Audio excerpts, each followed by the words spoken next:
오늘은 나를 일으키는 그분의 음성이라는 제목으로 여러분들과 함께 말씀 나누고자 합니다. 우리 사도행전 18장 5절에서 11절 말씀 한번 같이 저 여러분이 한 절씩 교독하도록 하겠습니다. 사도행전 18장 5절에서 11절 말씀, 제가 5절 말씀을 먼저 읽도록 하겠습니다. 실라와 디모데가 마게도냐로부터 내려오매 바울이 하나님의 말씀에 붙잡혀 유대인들에게 예수는 그리스도라 밝히 증언하니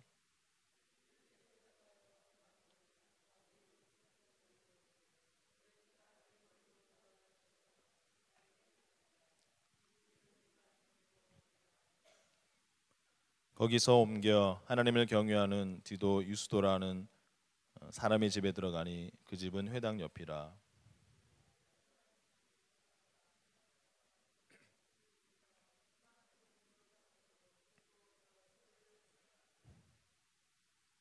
밤에 주께서 환상 가운데 바울에게 말씀하시되 두려워하지 말며 침묵하지 말고 말하라.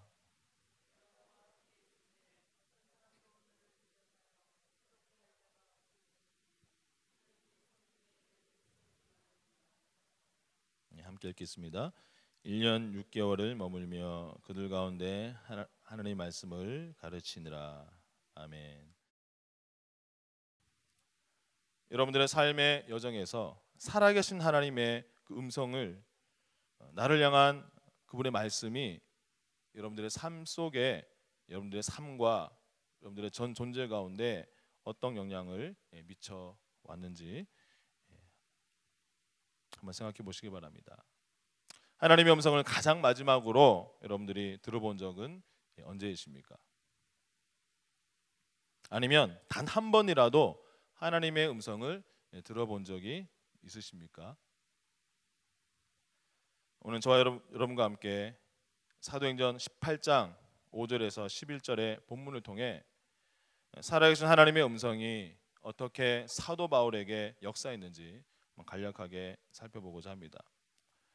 오늘 본문에서 사도 바울은 2차 전도 여행 중에 고린도라는 도시에서 열심히 전도를 하고 있었습니다. 우리 5절 말씀해 보니까 바울이 아주 간절하게 기다렸던 두 명의 사역자 실라와 디모데가 마게도냐로부터 고린도로 와서 바울에게 합류하게 됩니다. 5절 말씀에 실라와 디모데가 마게도냐로부터 내려오매 바울이 하나님의 말씀에 붙잡혀 유대인들에게 예수는 그리스도라 밝히 증언하니 말씀하고 있습니다. 실라와 디모데가 고린도에 딱 왔더니 역시나 바울은 5절 말씀처럼 하나님의 말씀에 완전하게 붙잡혀서 유대인들에게 전심전력으로 복음을 전하고 있었습니다. 그런데 그 바울이 유대인들에게 전했던 그 복음 핵심 내용은 뭐냐면 예수가 그리스도다라는 내용이었습니다. 우리 이 말씀에 보면 정말 저와 여러분이 열정적으로 전도할 수 있는 비결이 무엇인지 알 수가 있습니다. 그것은 바로 하나님의 말씀에 우리가 붙잡히면 되는 것입니다.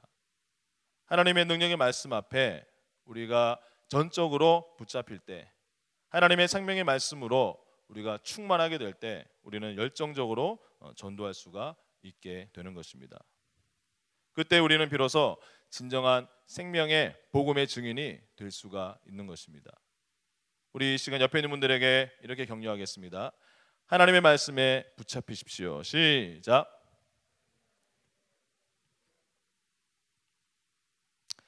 그런데 바울이 하나님의 말씀에 완전하게 붙들려서 밤낮으로 열심히 예수는 그리스도라 증거하고 전도했지만 유대인들의 반응은 굉장히 적대적이었습니다. 6절에 보니까 자신들에게 전도했던 그 바울에게 유대인들은 그를 대적해서 뿐만 아니라 그를 아주 심하게 비방했다라고 기록하고 있습니다. 그들이 대적하여 비방하거늘 바울이 옷을 털면서 이르되 너희 피가 너희 머리로 돌아갈 것이요 나는 깨끗하리라.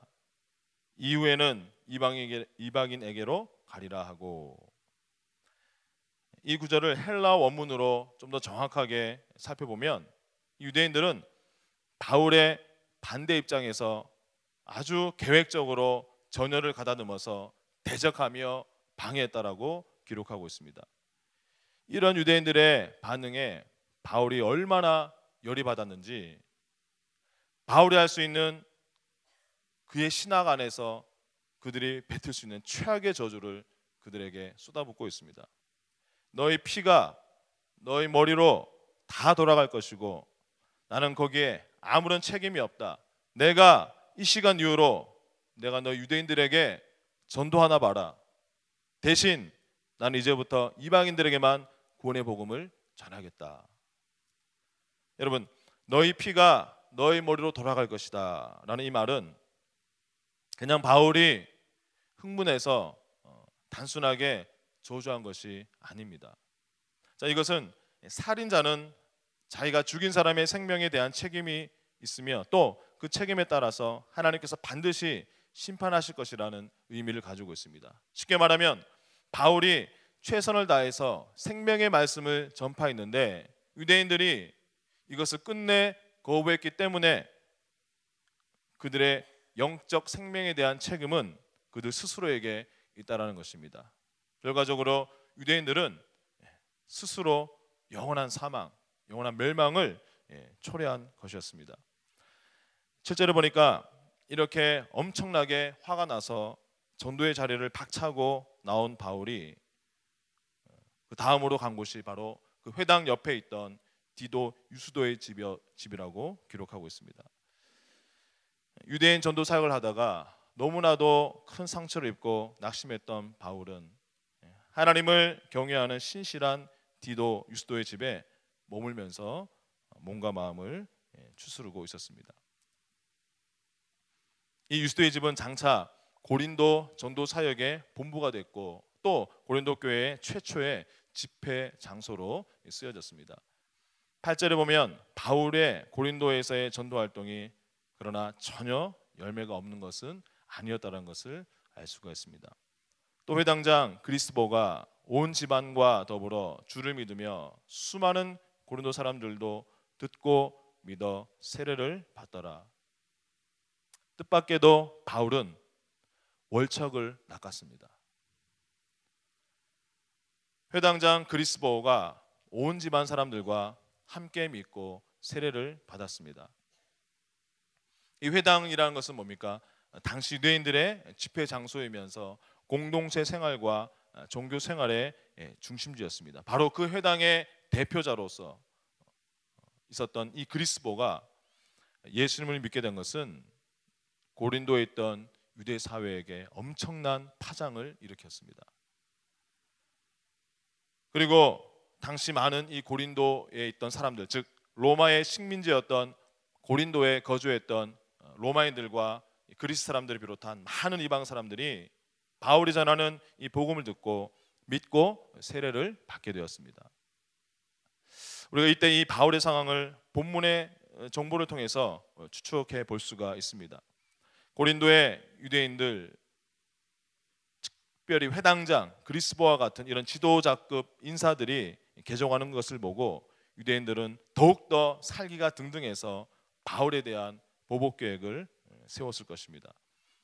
그래서 바울은 이제 더 큰 문제가 생기기 전에 이 유대인들이 더 구체적으로 그 자신을 향한 그 핍박을 가시화시키기 전에 전도 사역을 다 마무리하고 조용히 고린도를 떠나고 싶었을 것입니다.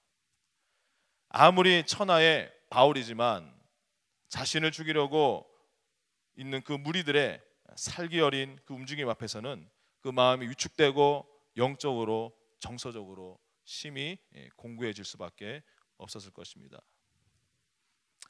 그때 바울은 어떤 때보다 영적인 위로와 격려가 절실하게 필요했던 순간이었습니다. 그런데 여러분, 바로 그런 극심한 스트레스와 영적인 눌림이 최고조에 이른 잠 못 이루던 그날 밤, 주님은 환상 가운데 바울에게 나타나셔서 이렇게 말씀하셨습니다. 9절 10절에 하나님은 바울에게 말씀하십니다. 두려워하지 말거라. 침묵하지 말고 계속 말하거라. 내가 너와 함께 있으니 어떤 사람도 너를 대적하여 해롭게 할 자가 없을 것이다. 왜냐하면 이 성 안에는 내가 구원하기로 택한 나의 백성이 아직 많이 있기 때문이란다. 여러분, 바울이 하나님께서 자기와 함께 하신다는 사실을 몰랐을까요? 당연히 알았겠죠. 바울은 이미 그 사실을 알고 있었고 믿고 있었지만, 그러나 오랜 선교 여행과 지속적인 말씀 전파와 또 계속되는 유대인들의 박해와 위협으로 지치고 위축되어 있던 이 바울에게는 그날 밤 그 주님의 그 음성은 형언할 수 없는 감동과 위로가 되었던 것입니다. 그것을 어떻게 알 수 있냐고요? 우리 11절에 보면 바울은 이런 하나님의 음성을 듣고 난 다음에 1년 6개월이나 더 고린도에 머물면서 하나님의 말씀을 왕성하게 가르쳤다 기록하고 있습니다. 여러분, 하나님의 음성은 뭔가 어렵거나 특별한 것이 아닙니다. 대부분은 우리가 이미 너무나 잘 알고 있는 그런 말씀을 하나님은 우리에게 주십니다. 그러나 정말 그 말씀이 정말 필요한 그 순간에 우리의 심령과 우리의 가슴 속으로 그 말씀이 스며들 때, 그때는 그 말씀이 완전하게 우리를 일으키고 회복시키는 말씀인 것입니다. 저도 가끔 중요한 기도 제목을 가지고 하나님 앞에 며칠간 금식하며 기도할 때가 종종 있습니다. 주로 금식 작정한 마지막 날에, 그날 아침에 제 영혼이 가장 맑은 상태에 하나님은 항상 저에게 부드러운 음성으로 제 내면에 말씀하십니다. 형선아, 나는 너를 정말 사랑한단다. 나만 바라보고 겸손하게 한 걸음 한 걸음 가거라. 내가 인도할 것이다. 내가 책임질 것이다. 제 영혼 속에 하나님의 그 음성이 들려올 때는 모든 것은 게임 끝입니다.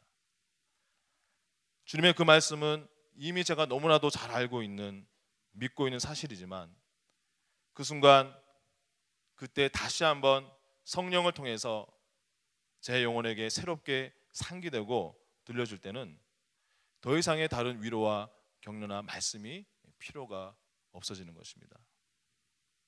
그런 하나님의 말씀을 들을 때 제 삶의 큰 문제들은 이제 더 이상 문제로 여겨지지 않게 되는 것입니다.